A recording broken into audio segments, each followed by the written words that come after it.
De mémoire, on avait rarement vu un championnat de France de rallycross Super 1600 aussi disputé. Ça, c'était en 2015. Alors, quid de 2016 ? Eh bien, cette année encore, tous les ingrédients sont là pour que le cru soit exceptionnel. Jimmy Terpereau et Tom Donat vont défendre les couleurs de Yako au sein d'un plateau extrêmement relevé, face notamment aux deux jeunes surdoués que sont Maximilien Evenot et Enzo Libner. Le but, c'est d'aller chercher le titre. Donc on a tout mis en œuvre cet hiver pour ça, donc on verra au fur et à mesure des courses. Si pour les affronter, l'expérience de Jimmy Terpereau ne sera pas de trop, en revanche, elle fera défaut à Tom Donat. Le champion de France junior 2015 va devoir tout découvrir du Super 1600. Au début, c'était pas facile parce qu'il y a 2-3 nouveautés qui sont quand même assez spécifiques à la catégorie, avec notamment le pont autobloquant, le moteur qui a une pellicule d'utilisation très petite mais avec une puissance assez importante, donc entre 7 et 8000 tours. On s'est assez vite mis dans le bain, je trouve. Après, il y a encore des réglages qu'on a besoin de trouver et puis un rythme qui est bien différent de la Twingo, donc c'est plus difficile à récupérer. Pour les assister, Yako a mis tout son poids dans la balance, un soutien que les pilotes apprécient à sa juste valeur.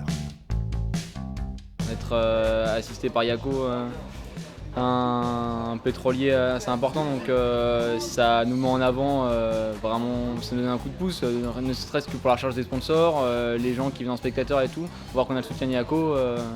Voilà, on voit qu'on est sur les avant de la scène et puis on passe comme un pilote officiel, donc c'est que du plus, c'est exceptionnel. On attendait du spectacle, eh bien il a eu lieu. Nous sommes au départ de la finale, Jimmy Terpereau est en première ligne, le pilote Yako est en pole position, Enzo Libner et Maximilien Evenot sont à ses côtés, Tom Donat est en deuxième ligne, voilà, c'est parti et regardez bien, c'est un départ musclé, il va y avoir de la casse. Tom Donat et Maximilien Evenot en sont les premières victimes. De même que Marc Poudroux qui lui abandonne. Pendant ce temps, Enzo Libner et Jimmy Terpereau ont pris le commandement. Et durant toute la course, les deux hommes vont se livrer à un redoutable mano à mano. Et c'est ici Terpereau qui prend le meilleur sur Libner. Le pilote Yako est maintenant en tête.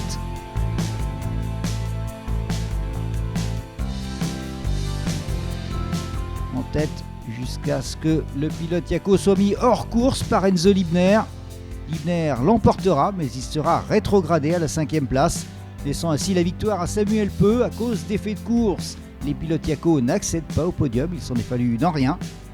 Mais ce qui est très rassurant, c'est qu'ils ont démontré qu'ils étaient bien dans le coup pour jouer le titre 2016. On enchaîne maintenant avec la division 3, une Coupe de France que Marc Maurice et Mathieu Trévian vont essayer de ravir à Christophe Saunois, une tâche qui s'annonce difficile pour les deux pilotes du team Yako, dont Saunois avait dominé les débats l'an dernier. On s'est aperçu que le montage technique de la voiture était peut-être pas le plus adapté justement aux courses de rallycross. D'où justement le travail important qu'on a eu cet hiver, le changement de positionnement du moteur, de boîte de vitesse, etc. pour recentrer le poids, recentrer les masses. Donc voilà, on a fait tout ce travail. Maintenant, il ne reste plus qu'à concrétiser. Si Yako reste fidèle à ses deux pilotes, Mathieu n'en a pas oublié pour autant le moment où Yako, justement, lui a fait confiance. Depuis 2010, Yako avait été d'accord de me filer un coup de main dès le début alors que j'avais pas de résultats et que j'étais tout nouveau. Et puis du coup, depuis, ils ont continué de me suivre, donc c'est une bonne chose. Alors, on a vraiment besoin de partenaires, quoi. C'est un sport qui coûte cher.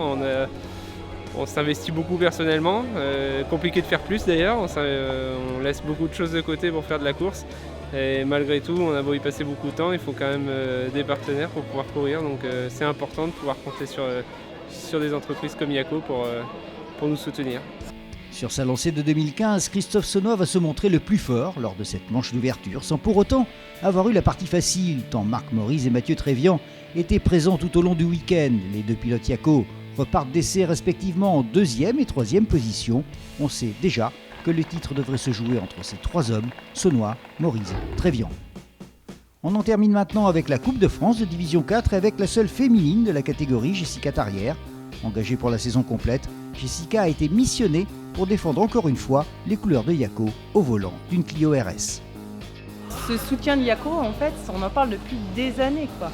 Moi j'ai commencé en 2005, j'ai toujours connu Yako à mes côtés Et puis c'est vrai que c'est une génération parce que papa était aussi Yako. Donc c'est vrai que ça c'est génial de porter encore aujourd'hui leurs couleurs et de les voir nous soutenir. Ça c'est un plus et grâce à eux on est ici présents.